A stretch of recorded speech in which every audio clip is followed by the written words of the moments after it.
Good afternoon. Thank you for coming. This is Your Business is Certified Now What? Is everybody here for that workshop? Okay. I'm Victoria Wright, and I'm the Marketing and Outreach Coordinator for the Department of Procurement Services.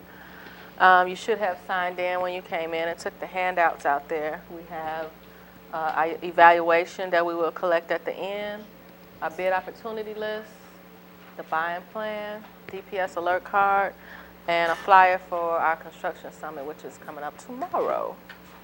I do have to let you know that all DPS workshops are now being live streamed to YouTube. So this room is being recorded, but the camera is basically on me, not you. So no one can see you. And for that reason, I'm going to ask you to hold the questions to the end so that the people watching from home, I can repeat your question and answer your question, and they can hear it at home. So I also want to let you know, and for anybody who's watching from home, is that you can get the PowerPoints presentations on our website. So if you go to cityofchicago.org/DPS events, all the PowerPoints are listed on the website. Okay. So I'm going to get started. Sonia Larkin is here with me. She's a certification officer. And so I'm assuming everybody here is already certified? Is everybody certified already? Okay, so you might have talked to Sonia one day about your certification, but we are going to talk about now how you use and utilize your certification for your business. Okay, and like I said, I'm Victoria, and Sonia might stay for the whole thing. Okay, and we'll both be here to ask any questions. So the biggest thing that I can tell you once you have your certification is to have to market yourself and network. As many events as you can, if you can attend, you should attend the events, especially if they are for the government agencies, because I'll tell you, every single agency has their own procurement process. So what you might do for the city of Chicago is not going to be the same thing you do for Chicago Public Schools. And try not to get confused, because some people think if it says Chicago, that it's a city agency. So Chicago Public Schools, Chicago Park District, city colleges, they are their own agency and they have their own procurement rules and regulations. So I always tell people, don't stop with the city of Chicago when you're looking for contracts. You have to try all of these agencies, but they all have their own rules, they have their own way of marketing, and so you have to go to their websites as well. If you put in procurement, if you do a search on the website and put in procurement, you should be able to find their contract information. Okay, so the city of Chicago, we handle the city departments, which is about 30 plus different city departments that we handle. But you have to go to the Park District, or you have to go to Chicago Public Schools if you're interested in doing contracts with them. And then you have to think about what kind of company you are and who would be looking for contracts that you would be interested in, okay? So I always tell people, and I even tell people before they get certified, to make sure that that certification is going to be beneficial to them.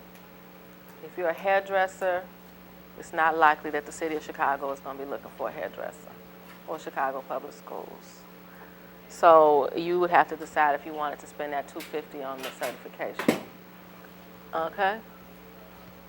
But you should attend the event. So our first event that I guess I should tell you about is the construction summit tomorrow. So if there's anybody in here who's in the construction industry, and that's not just that you build things or you are cement, there are other things that go along with construction.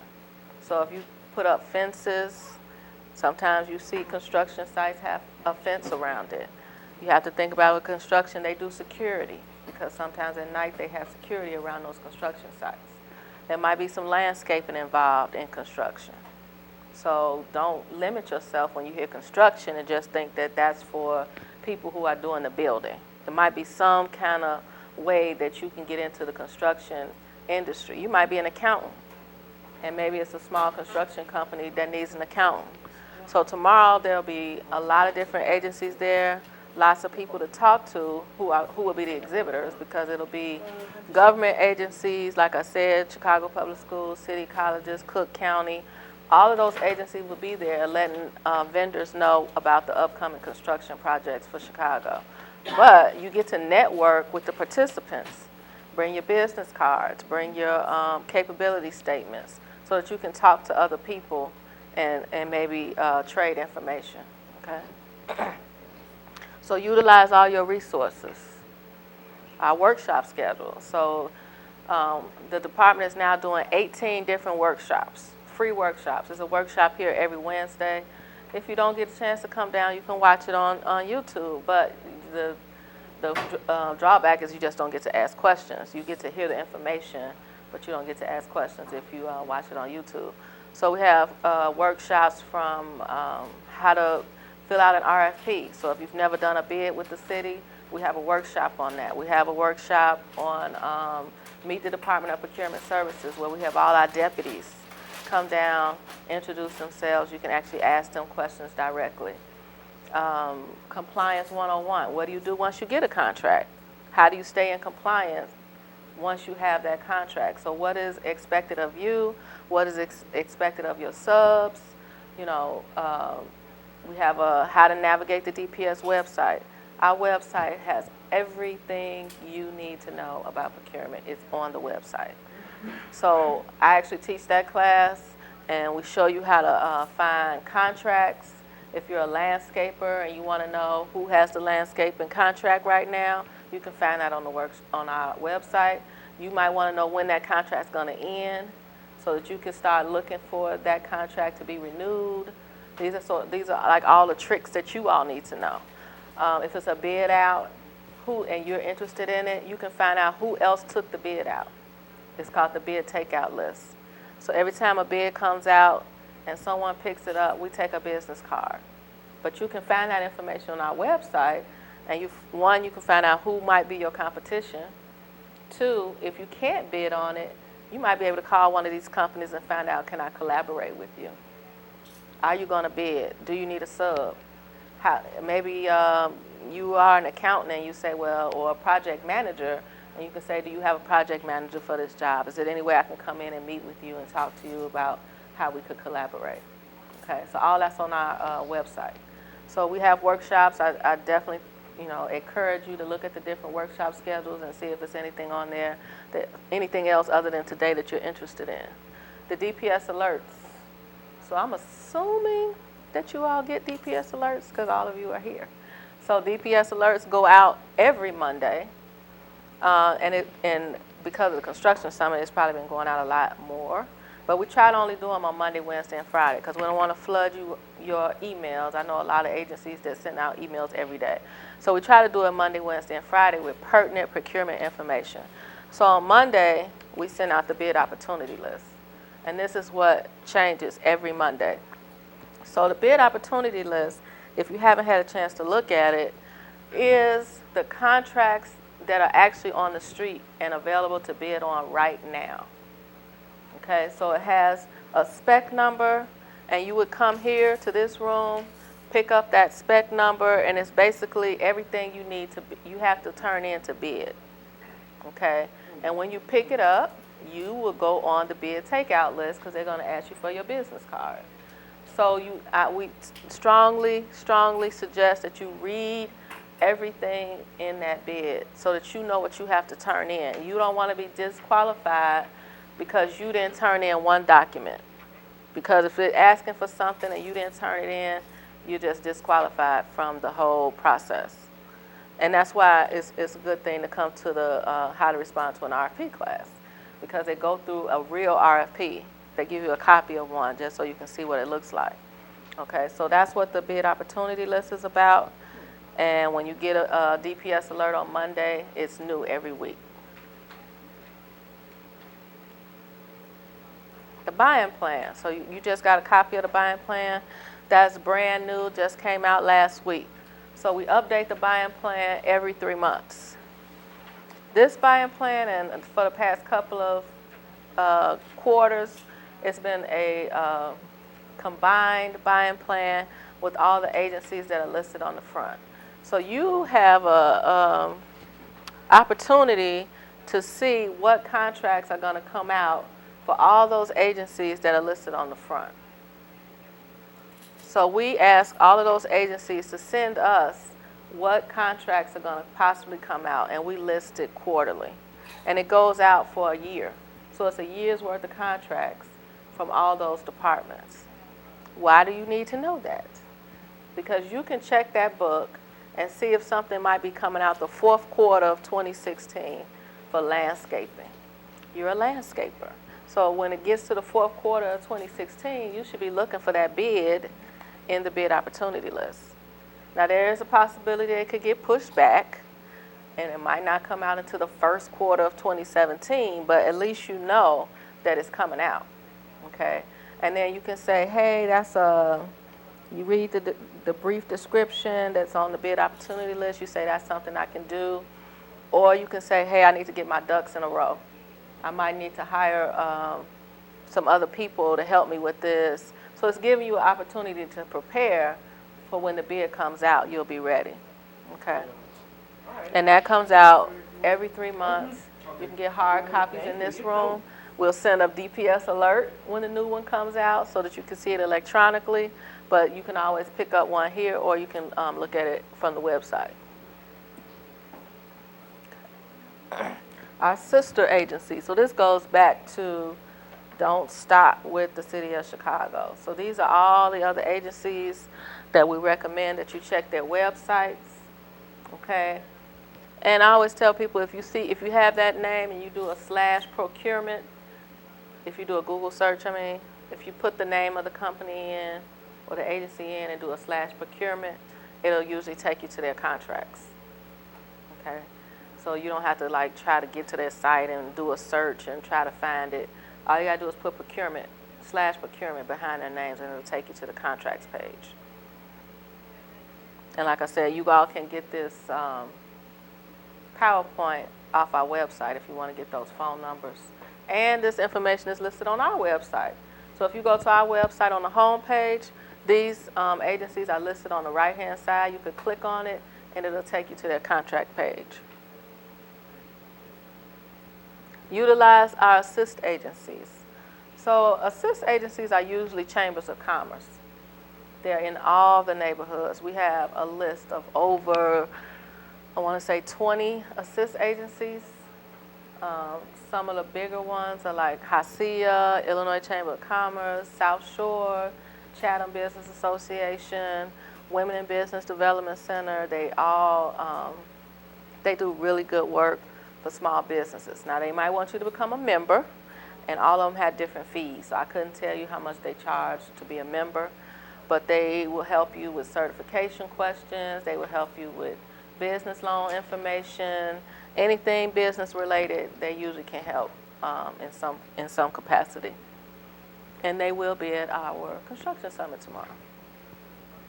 Read instructions carefully. I cannot stress that enough, especially if you're trying to bid on something. Read through all the details. Make sure you know what's going on. If you're asked to send something in, make sure you send it in a time frame. If they give you 10 days and you turn it in 15 days, don't be mad if they tell you that it's too late. So you should always read all the directions and always respond if somebody asks you for something.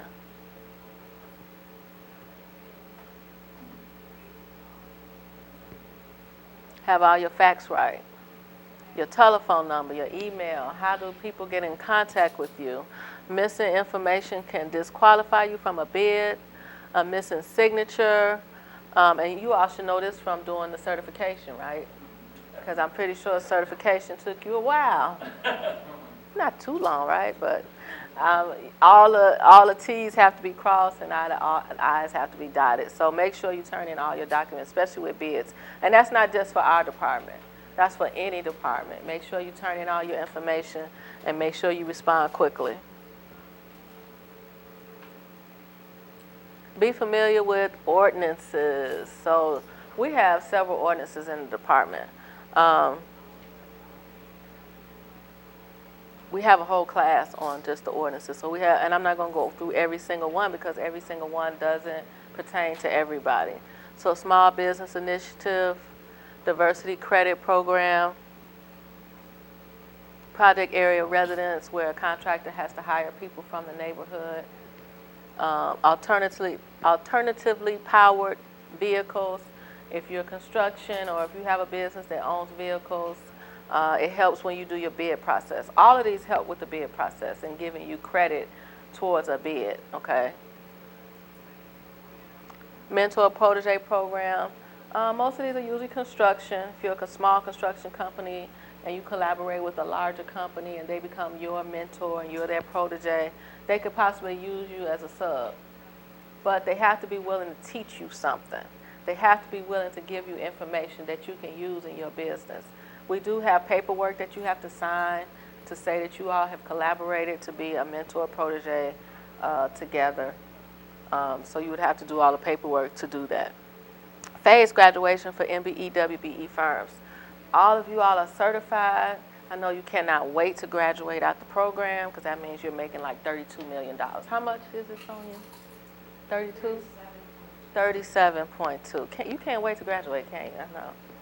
You want to graduate. Who doesn't want to make $37 million a year? You're ready to graduate. But what it is now we don't kick you out the program. As soon as you get to that $37 million, even though I would be running out of the program if I made $37 million, but we don't kick you out of the program right away. So it's a phased graduation. So you would still be in the program, and that's to help you still be able to be a sub on a contract, okay? We are now on social media. So you can find us on Twitter, you can find us on Facebook, and of course now you can find us on YouTube. So all the information that you want and from our other sister agencies is all on social network. So I'm almost towards the end, but some of the things that I want to mention to you all is to attend pre-bid meetings, okay? The bid opportunity list, especially if it's something construction, usually has a pre-bid meeting. If there's a pre-bid meeting in this room, that means the people who are thinking about bidding are here. So even if you're not going to bid, you can get in the room so that you can see who's going to bid so you can sell yourself. Once the meeting is over and you hear questions or you hear what industry people are already in, that's your time to network. That's your time to meet with people, talk to people, let them know who you are, okay? Another thing, especially when you're doing networking, have a really good business card and have a really good capability statement. I cannot stress enough how many times I go to events, because I do events all over the place, and somebody gives me their business card, and I get back to the office, and I go through all the business cards once I get back. And if I can't figure out what company it is, what do you think happens to the card? It's going in the garbage. So most times, even if it's a big company, if they have your business card and they can't tell what business you're in once they get back to their desk, it was a waste of time. So if your card says ABC Corp, and I don't know what ABC Corp does, you didn't do a really good business card. If you have license, put your license information on your business card. If you're MBEWE certified, you should put that on your card because people are looking for you. So put that somewhere on your card that you're certified, if you're licensed, what it is that ABC does. If it's ABC Carpeting, if it's ABC Carpentry, if it's ABC Construction, it should say what you do somewhere on that card. Now, even to get further than that, I think you should have a capability statement. The bigger companies have capability statement. If you don't know what a capability statement is, Google it. If you don't have enough business, it could be a one-pager that just has your business name on it and what you do. You have to be able to list what you do. If you're a carpenter, but are you a carpenter who only does floors? Are you a carpenter who can do floors, paint, drywall, put pictures on a capability statement, give some shiny paper? You could do this at Staples. Put some color on it. If you have a lot of business, do a two-pager so that you can have pictures in it. You want people to be able to see your work. You want them to be able to look at it and be impressed with what you do, okay? So if you can get a capability statement done and staple your card to it so that people remember who you are, so you stand out from the rest of the group, okay? Whenever I go to these events and I see people who have put these things together, those are the people getting the meetings. Because you need to, even though you give your elevator spiel at these events, your goal is to have a sit down in somebody's office later, okay? Because they can't hire you if they don't know you. I know a lot of people say, well, I'm a sub. How do I get a job? I'm only a sub. You have to make yourself known to these bigger companies, okay? So that should be like your goal, is to get your name out there, get people to know you. I know sometimes it's only 1 or 2 people in the business, but one person should be doing the marketing and the pushing, while the other person might be making whatever it is you make, you know. But you got to make time to do your marketing and making yourself known so that people know who you are, okay? Get in front of people. If you see something, another thing I always tell people, sometimes we meet people who say they have a great idea or they've created something that could be used. Get in front of people, you know. For our department, we have over 30-something departments. So if you created something that you think Streets and Sands really needs, then you call Streets and Sands and ask for the contract person and see if you can get a face-to-face. Jamie Reed, who is our CPO, our Chief Procurement Officer for procurement, she always advocates for you to talk to the people who make the decisions. So if you need to, when you go to cityofchicago.org, all the departments are up there. All the department phone numbers are up there. You just need to ask for somebody in contracts and see if you can reach somebody. We have an event in May. May 25th was our vendor fair. The vendor fair is all contracts, where tomorrow's event is just construction. So May 25th at UIC Forum, we'll have a vendor fair. And I'm telling this, I'm advertising, telling you about the vendor fair, but there was a gentleman who came to the vendor fair. He had made this, he made an object for a broom or a mop that was supposed to help that you don't get carpal tunnel. Like if you're somebody who's a janitor or cleaning up and they're constantly sweeping or constantly mopping. But he carried that thing everywhere. He had it with him at the vendor fair and was taking it to each table to show it to people, to show what he created. And I think he came to one of my workshops in January and was saying that he had like a website, a video, and he had a big contract in another country, I believe, or another state. But he was carrying that item with him everywhere he went. So he was making sure people saw what it is that he created. So I was like, you can't, you know, that's what he does, and that's what he makes sure he gets the word out about what he does. So, like I said, I cannot stress enough that you got to make yourself known to people. So now I will open it up to questions. And if you have any questions about your certification or what you need to do next with your certification or anything else, I'm glad to answer questions. Yes. So earlier you talked about the pre-bid meeting. How do you find pre-bid meetings? So it's on the bid opportunity list.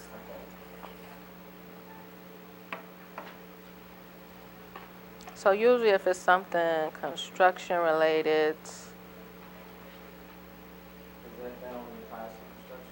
usually. So the last one on the page is 2016 sewer main lining program for the north area. On this last page, on the first page, I'm sorry. So there's a column that says pre-bid location. So the question was, how do you find out about pre-bid meetings? It's on the bid opportunity list, and so it's telling you the date and the place. So the 2016 sewer main lining program for the north area will have a pre-bid meeting it passed already, December 15th, and it was in this room. So this bid is not, actually it was due yesterday. Today is the 3rd. Yeah, it was due yesterday. So they had the pre-bid meeting in December, and then the bid was due February 2nd.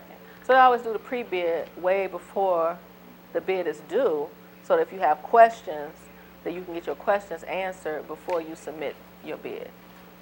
Okay. You're welcome. Well, that's a lot on here, now that I look at it. The second page has quite a few, the third page. Yeah, so it's a lot of pre-bid meetings on here. Yes?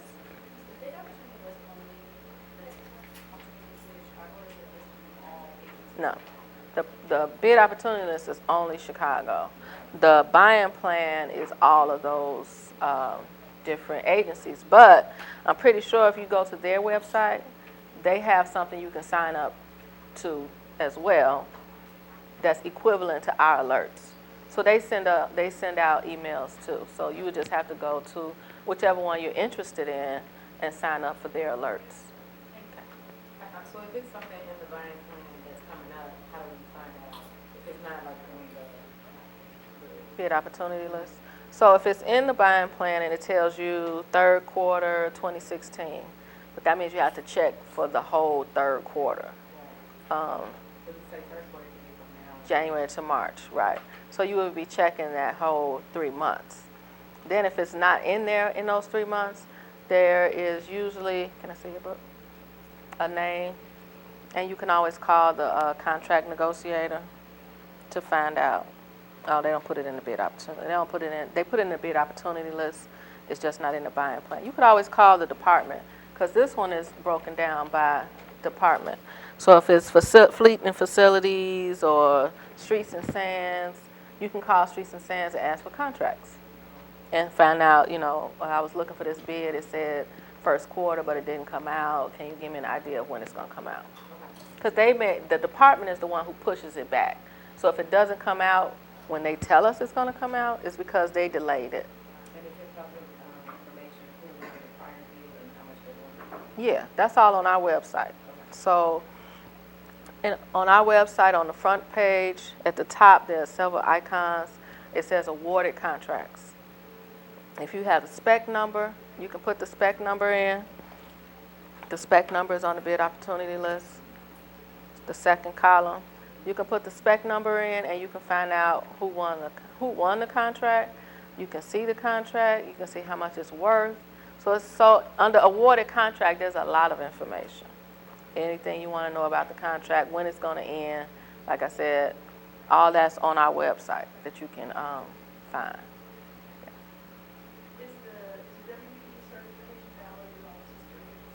Yes. Yep. I had access to a previous buying plan, and in the previous buying plan, when it would list the jobs, it would also list what set-asides were there for MBEs, WBEs. I noticed this one doesn't have particular set-aside individually in each one.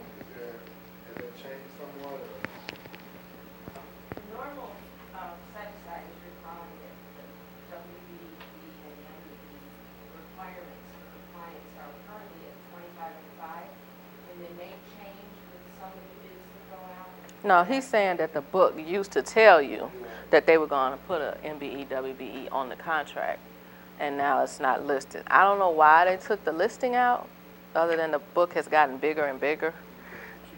Yeah, it used to say like if it was going to have an MBE or a WBE or a DBE set aside. Yeah, usually almost everything that comes out with construction has some kind of set aside. It would be like 100% unusual if it didn't have a set aside, especially for construction. On some of the contracts that are already awarded to maybe some of the bigger firms that weren't able to, for whatever reason, obtain a minority firm to do some of the work, but they were awarded a contract. I hear sometimes they may just go for some type of waiver saying there were no contractors available. In that sense, if there are already contracts awarded and a contractor or sub became available, are they required to look at that sub? Most definitely. Are they? So the question he's asking is, if someone has a contract and they say that they cannot find the sub, what are the waiver requirements and can they be waived? So Jamie Reed is a big advocate for MBE, WBE. A prime has to do good faith efforts to find a sub, okay? That's why when you become certified, you go into our directory. So once you're in the directory, we're going to send those primes to that directory right away, especially if they say they can't find someone. It's very rare that you should not be able to find a sub. So if they have to come to Jamie Reed, because she's the only one who can approve a waiver. So once they come to Jamie, she's going to ask them, did you go to the directory? Did you go to the Chamber of Commerce? So all those assisted agencies. they have members who do an array of different work. So she's going to send them to the assist agency. Did you check all the assist agencies? Did you do a good search to find out was there a sub in that category? So they would have to do an exhaustive search before Jamie Reed would sign off on a waiver. So what's the second part of the question? Now, I'm registered with the county. I understand that the city vets through the county as well. Do I have to re-register on your website or something to No. put on your list? No. Or is it just one list? Now, also, what it's not, I noticed I'm still not on the county list. Okay, so the question is, a gentleman in the audience is certified with the county, but his listing is not on the directory yet. So the city will accept the county certification, and the county will accept the city certification. But the city does not accept anybody else's certification other than our own or the county. So I know like the state has a different certification.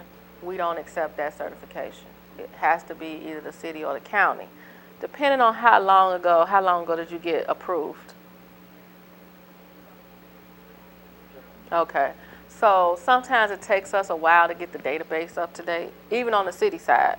So if you got your certification 2 weeks ago, we probably haven't updated the database yet.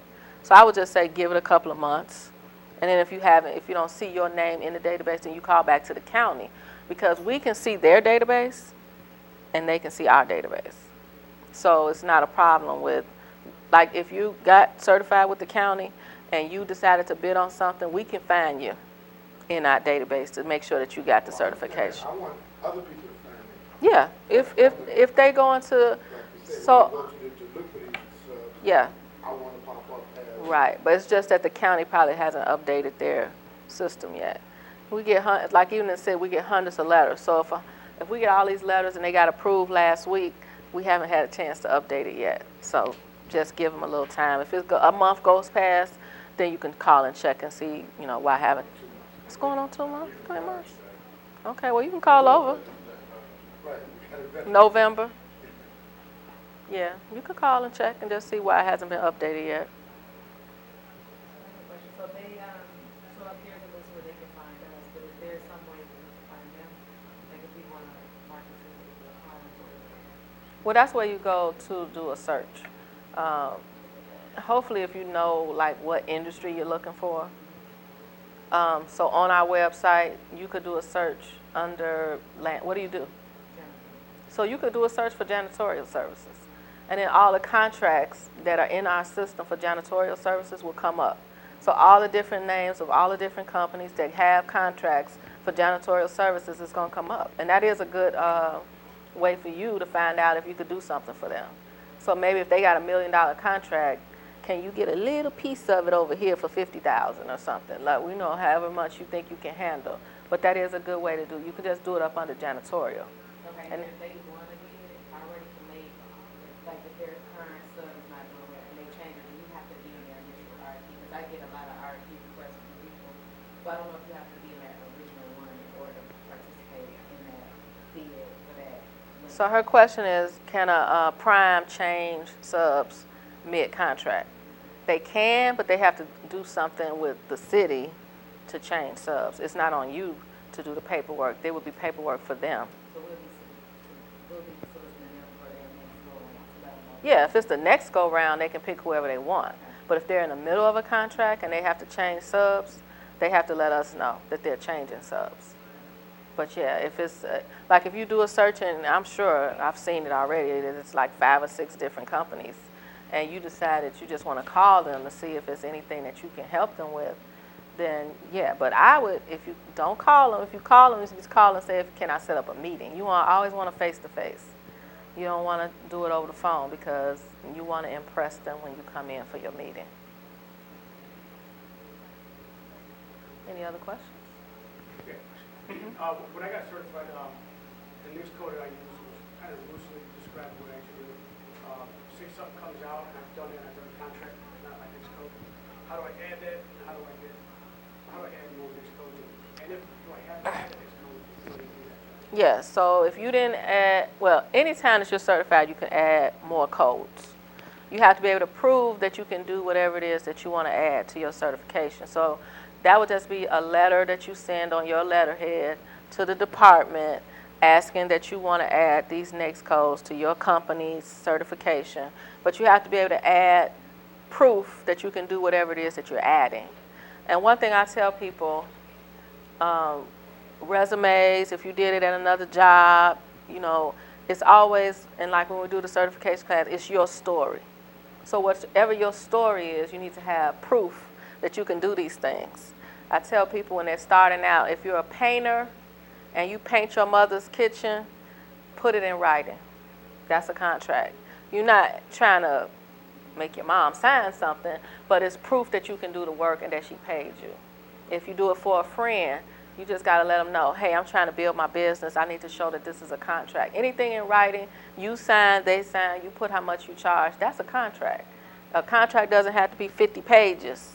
It's just showing that you did the work. If you did the work for another company and it's on your resume, that's proof that you can do the work. If you got to have a license for whatever NAICS code that you're trying to add, make sure you have that license when you add it. So if you decide to add something down the line, it's no problem. That could come in at any time. You know, as long as you write up, this is what I want to add. You can add 3 or 4 if you want, but you got to be able to prove that you can do that work. Okay? I always tell people, especially when you first starting out as certified, always keep your documents together. You know, lots of people know the craft, but don't keep up with the business. The business is your taxes, your receipts, all the information that you're going to need the next time you get certified. If you get audited, try to keep up with your paperwork. Scan stuff just in case you lose something. Scan it, put it on a flash drive so that you always have it. You know, you might be the greatest towel person in the world, but you didn't keep up with your tax returns, or you didn't keep up with the receipts that you spent on your job for last year. Try to keep up with all of that, because when it's time to do your certification again in 5 years, you're going to need it. So I'm assuming since you all are now certified, you know that you have to do a no change affidavit every year, which is free. But that's just so that we know that nothing changed in your business. If something did change, you need to let us know right away. But if you delay it and you tell us when you do your no change affidavit, you need to, you know, give us all the updates of anything that changed in your business, okay? And then at the 5-year mark, you know, you have to recertify, pay the $250 again, and that's when we're going to need those taxes again, and we're going to need all your personnel information, and are you a S Corp or what else is it, Sonia? LLC. The research, you're going to basically provide that which you provided in your Original. certification, but what it does is it's all of the new financials, so it brings your information in your account up to date. Right. So that's why I try to tell people, keep up with everything. Especially if you're new and you just starting, put everything, scan it if you can, keep up to date with everything. And I'm assuming you all started your applications way months ago, but it's now a rule that you have to do everything online. We are not taking any more paper, Schedule A's, no more paper, no change affidavits. Everything is online. Everything is online. We do have a class on how to do your online application. If you are not comfortable doing stuff online, we have a class for that. But that goes back to scanning everything. So for the online application, you need to know all your documents have to be scanned, and you'll be uploading everything into the system. So even in the class, we don't have you upload your documents, because we don't want you putting your personal information on our public computer. So we will go through how to do it, how to get support, but we wouldn't ask you to use our computer to upload your documents, because we want you to keep all of your documents confidential. Any other questions? So I'm just a one-person LLC. I don't like Oh, no. If I am looking for work that's going to take more capacity, is it okay for me to sub-consult to others to do the same service, or what is that? Yeah, you can hire people. You mean to do to do a contract, Yeah. yeah, it's okay to hire. That's where collaborations come in, and if you find a contract you want. And that's another thing I'm gonna tell you, I forgot. If there's a contract that's like $25,000, you don't have to be a sub. You could, if you think you can handle a $25,000 contract alone, you will be the prime. You could bid. But if it's a $2 million contract and you're like $2 million, I can't do that, then you would be the sub. Now it's up to you if you decide, well, I'm gonna get all these companies and I'm gonna get together and make one big company. That's on you, but you would be setting up a whole new company.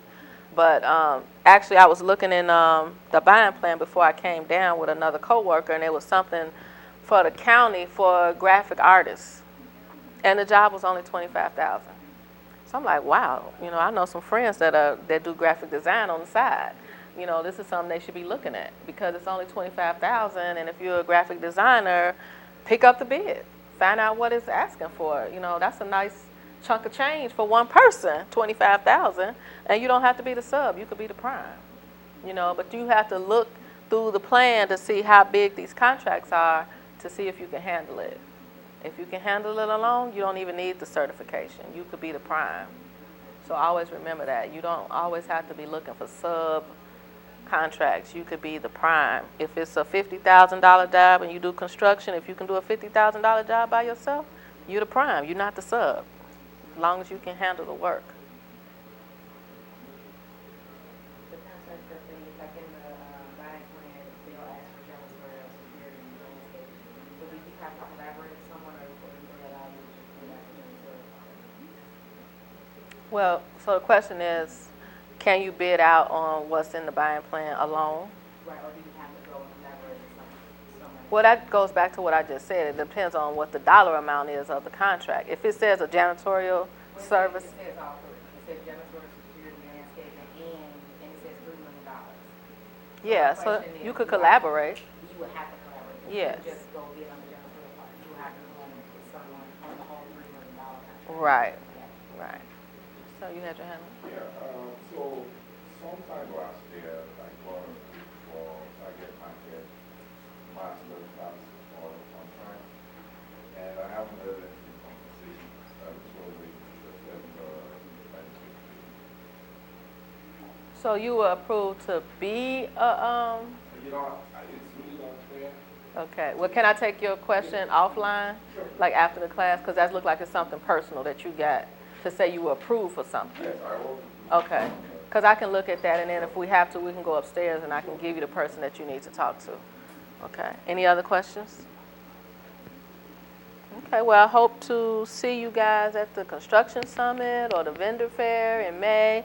If you could fill out the evaluation, I would greatly appreciate it. And network, don't just, like I said, if it's not just city events, all the agencies do different events. Check your assist agencies. If you're new to business, I do recommend that you try to get with an assist agency because they have really good classes. Another city department that has really great workshops is Business Affairs and Consumer Protection. We're on the 8th floor, we're in 806 and they're in 805. But they have workshops too that help small businesses, like with social media, because everybody is not social media savvy, but it seems like nowadays you have to be on social media if you want to reach younger people. They have business plan writing classes. If you're interested in food trucks, they have classes on how to start a food truck. They have a really good list of classes, especially for new businesses. So I do recommend that you go to their website, check out their workshops as well. Okay.